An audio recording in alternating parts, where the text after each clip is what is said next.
felt as if I were entering the room of a dead person. The walls were all hung in black, but instead of the white trimmings that usually set off the funeral upholstery, there was an enormous stave of music with the notes of Dies Irene, many times repeated. In the middle of the room was a canopy from which huge curtains of red brocaded stuff, and under the canopy an open coffin. "That is where I sleep," said Eric. "One has to get used to everything in life, even to eternity." The sight upset me so much that I turned away my head. Then I saw the keyboard of an organ which filled one whole side of the wall. On the desk was a music covered with red notes. I asked to leave to look at it and read Don Juan Triumphant. "Yes," he said, "I compose sometimes. I began that work 20 years ago. When I have finished, I shall take it away with me in that coffin and never wake up again."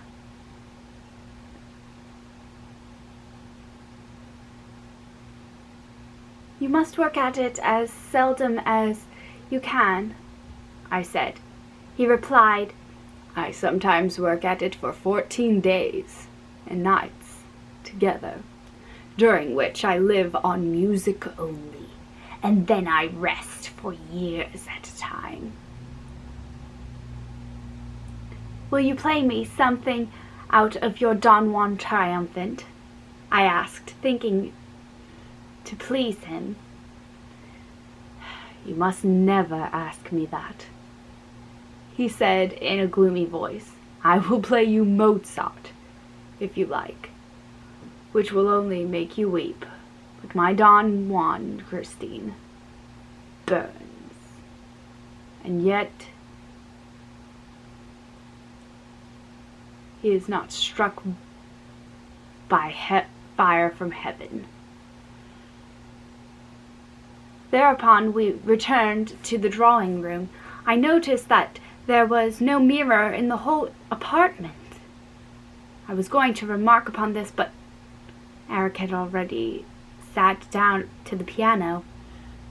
He said, "You see, Christine, there is some music that is so terrible that it consumes all those who approach it.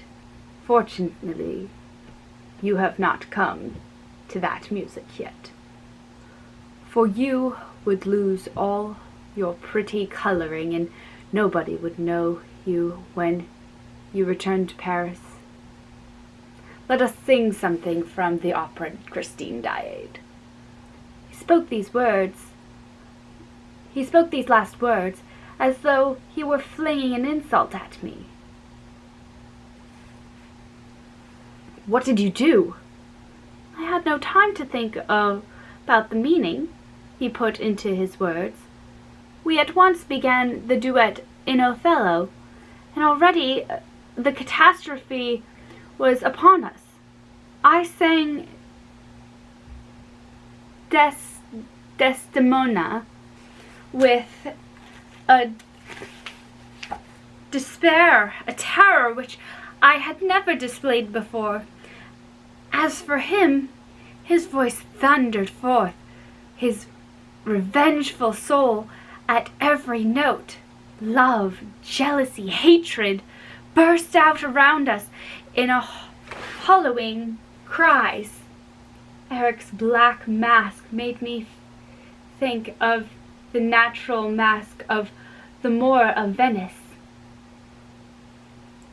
He was Othello himself. Suddenly I felt a need to see beneath the mask. I wanted to know the face of that voice, and with a movement which I was utterly unable to control, Swiftly my fingers tore away the mask. Oh, the horror! The horror! Horror! Christine stopped at the thought of the vision that had scared her, while the echoes of the night, which had repeated the name of Eric, now thrice moaned the cry, "Horror! Horror! Horror!" Ral and Christine clasped each other closely, raised their eyes to the stars that shone in a clear and peaceful sky. Ral said, "Strange, Christine, that this calm, soft night should be so full of plaintive sounds. One would think that it was sorrowing with us. When you know the secret, Ral, your ears, like mine, will be full of lamentations." She took Ral's protecting hands in hers, and with a long shiver continued, "Yes, I lived to be 100. Yes, if I lived to be 100, I should always hear the superhuman cry of grief and rage which he uttered when the terrible sight appeared before my eyes. Ral, you have seen death's heads when they have been dried and withered by centuries, and perhaps if you were not the victim of a nightmare, you saw his death's head at Peros.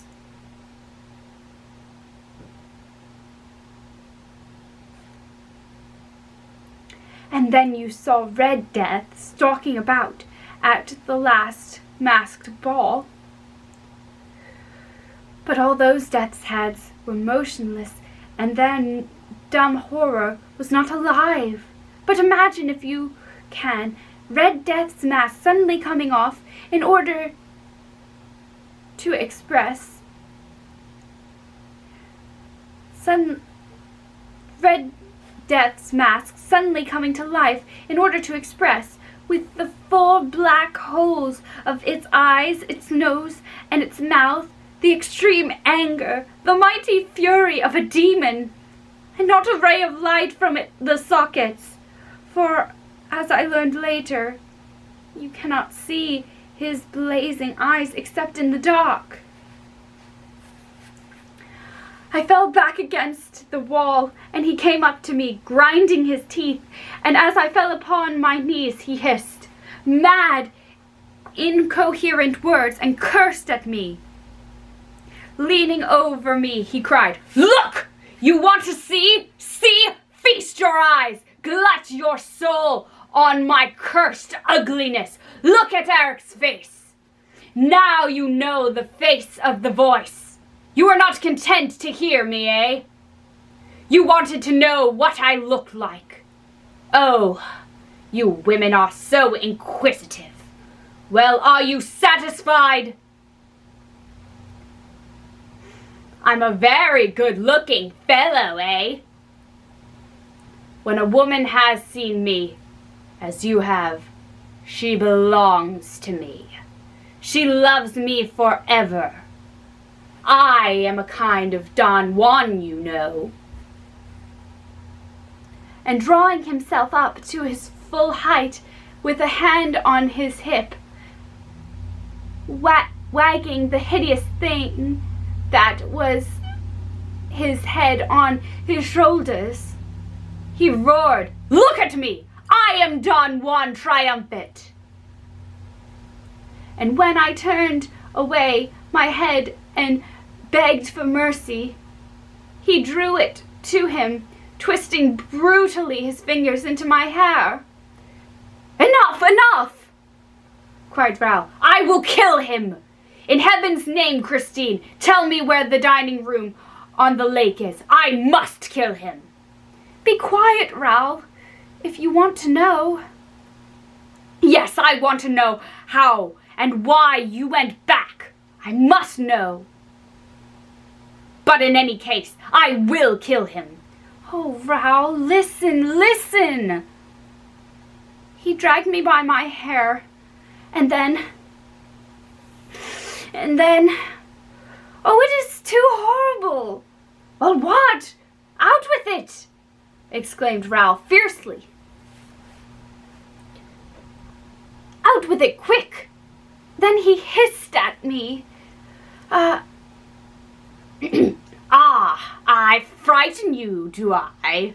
I dare say. Perhaps you think that I have another mask, eh? And that this is my head is a mask? Well, he roared, tear it off as you did the other. Come along. I insist. Your hands. Give me your hands. And he seized my hands. And dug them into his awful face. He tore his flesh with my nails, tore his horrible dead flesh with my nails. No, he shouted, while his throat throbbed and panted like a furnace.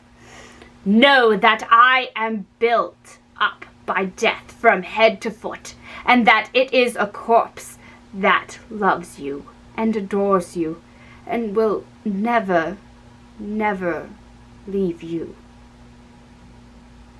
Look, I'm not laughing now. I am crying. Crying for you, Christine, who tore off my mask, and who therefore can never leave me again. As long as you thought me handsome, you could have come back. I know you would have come back. But now that you know my hideousness, you would run away for good. So I shall keep you here. Why did you want to see me? Oh, mad Christine! Who wanted to see me? When my own father never saw me, and when my mother so as not to see me, made me a present of my first mask?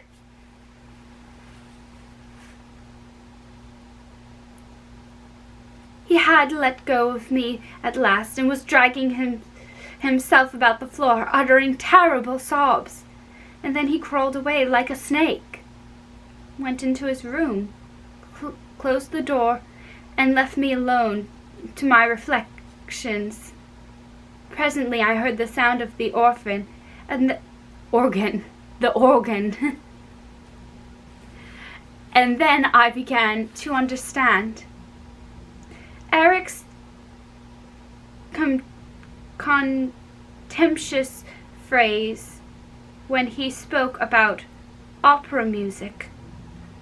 What I now heard was utterly different from what I had heard up to then. His Don Juan triumphant, for I had not a doubt but that he had rushed to his masterpiece to forget the horror of the moment,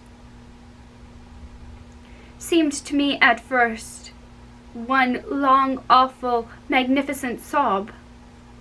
But little by little it expressed every emotion, every suffering of which mankind is capable.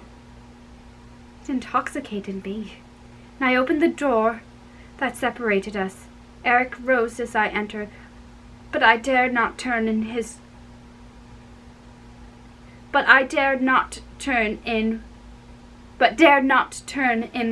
my direction. Eric, I cried, show me your face without fear. I swear that you are the most unhappy and sublime of men, and if ever again I shiver when I look at you, it will be because I am thinking of the splendor of your genius."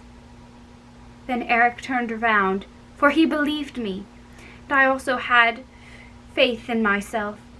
He fell at my feet with words of love in his dead mouth, and the music had ceased. He kissed the hem of my dress, and I did not see that I closed my eyes. What more can I tell you, dear? You know now the tragedy. It went on for... What more can I tell you, dear? For now know you now know the tragedy. It went on for a fortnight during which I lied to him. My lies were as hideous as the monster who inspired them, but they were the price of my liberty. I burned his mask, and I managed so well that even when he was not singing, he tried to catch my eye, like a dog sitting by its master. He was my faithful slave and paid me endless little attentions. Gradually I gave him such confidence that he ventured to take me walking on the banks of the lake and to row me in the boat on its leaden waters toward the end of my captivity. He let me out through the gates that closed the underground passage in the Rue Scribe. Here a carriage waited us and took us to Bowis. The night when we met you was nearly fatal to me, for he is terribly jealous of you, and I had to tell him that you were soon going away. Then at last, after the fortnight of that horrible captivity, during which I was filled with pity, enthusiasm, despair, and horror by turns, he believed me when I said, "I will come back." "And you went back, Christine?" groaned Raoul. "Yes, dear, and I must tell you that it was not his frightful threats that, when setting me free, that helped me to keep my word, but the harrowing sob which he gave on the threshold of the tomb. That sob attached me to the unfortunate man more than myself suspected when saying goodbye to him." Poor Eric. Poor Eric. "Christine," said Raoul, rising, "you tell me that you love me, but you had recovered your liberty hardly a few hours before you returned to Eric. Remember the masked ball?" "Yes. And do you remember those hours which I passed with you, Raoul? To the great danger of both of us?" "I doubted your love for me during those hours." Do you doubt it still, Raoul?" Then know that each of my visits to Eric increased my horror of him. For each of those visits, instead of calming him, I hoped, made him mad with love. And I am so frightened, so frightened." "You are frightened?"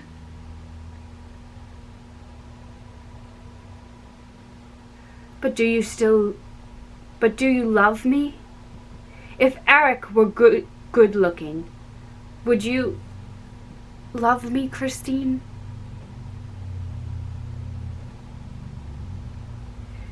She rose in her turn, put her 2 trembling arms around the young man's neck, and said, "Oh, my betrothed of a day, if I did not love you, I would not give you my lips. Take them for the first time and the last." He kissed her, but the night that surrounded them was rent asunder. They fled as at the approach of the storm, and their eyes filled with dread of Eric showed them before they disappeared. High above them, an immense night bird that stared at them with the blazing eyes and seemed to cling to the string of Apollo's lyre.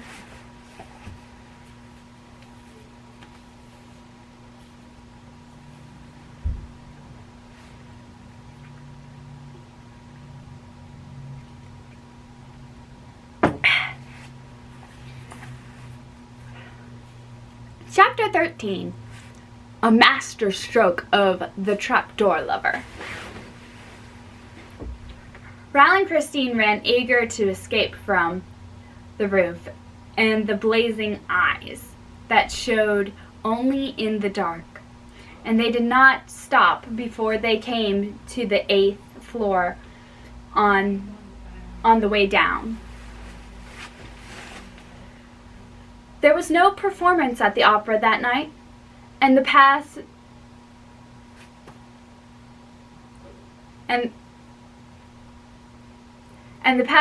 were empty.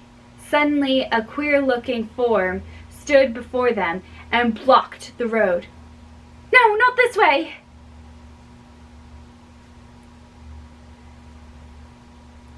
And the form pointed to another passage by which they were to reach the wings. Ral wanted to stop and ask for an explanation,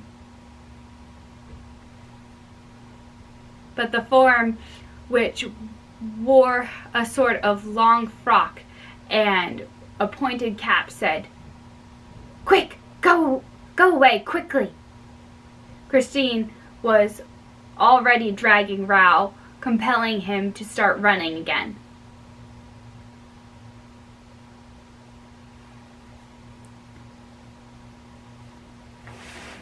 "But who is he? Who is that man?" he asked.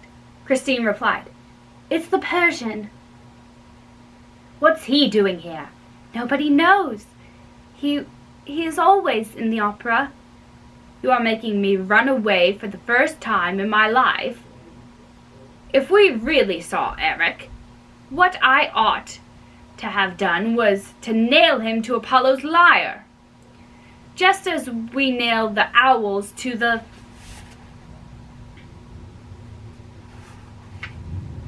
walls of our Benton farms, and there would have been no more question of him." "My dear Ral, you would first have to climb up to the Apollo's lyre. That is no easy matter." "The blazing eyes were there." Oh, you are getting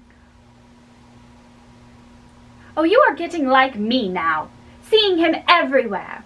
What I took for blazing eyes was probably a couple of stars shining through the strings of the lyre. And Christine went down another floor, with Ral following her. "As you have quite made up your mind to go, Christine, I assure you it would be better to go at once. Why wait for tomorrow? He may have heard us tonight." No, he is working, I tell you, at his Don Juan triumphant, and not thinking of us." "You're so sure of that. You keep on looking behind you." "Come to my dressing room." Hadn't we better meet outside the opera? Never. Till we go away for good. It would bring us bad luck if I did not keep my word. I promised him to see you only here. It's a good thing for me that he allowed you even that.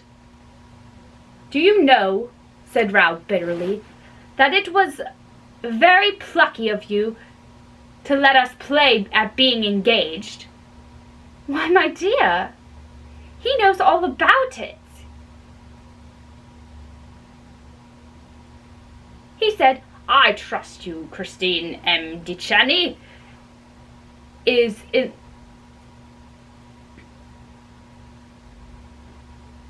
in love with you and is going abroad. Before he goes, I want him to be as happy as I am. Are people so unhappy when they love?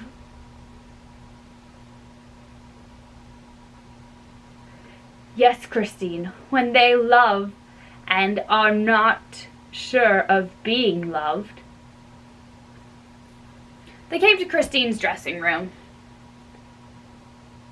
Why do you think that you are safer in this room than on stage? Asked Rao. You heard him through the walls here. Therefore, he can certainly hear us. No, he gave me his word not to be behind the walls of my dressing room again, and I believe Eric's words. This room and my bedroom on the lake are for me exclusively, and not to be approached by him. How can you have gone from this room into the dark passage, Christine? Suppose we try to repeat your movements, shall we? It is dangerous, dear, for the glass might carry me off again, and instead of running away, I should be obliged to go to the end of the secret passage to the lake, and there call Eric. Would he hear you? Eric will hear me whenever I call him. He told me so. He is a very curious genius. You must not think, Rao, that he is simply a man who amuses himself by living underground. He does things that no other man could do. He knows things which nobody in the world knows. Take care, Christine. You are making a ghost of him again. No, he is not a ghost. He is a man of heaven and earth, that is all. A man of heaven and earth. That's all. That is all? A nice way to speak of him. And are you still resolved to run away with him? Yes, tomorrow. Tomorrow! You will have no resolve left. Then, Rao, you must run away with me in spite of myself. Is that understood? I shall be here at 12 tomorrow night. I shall keep my promise, whatever happens. You say that after listening to the performance, he is to wait for you in the dining room on the lake? Yes. And how are you to reach him if you don't know how to go out by the glass? Why, by going straight to the edge of the lake. Christine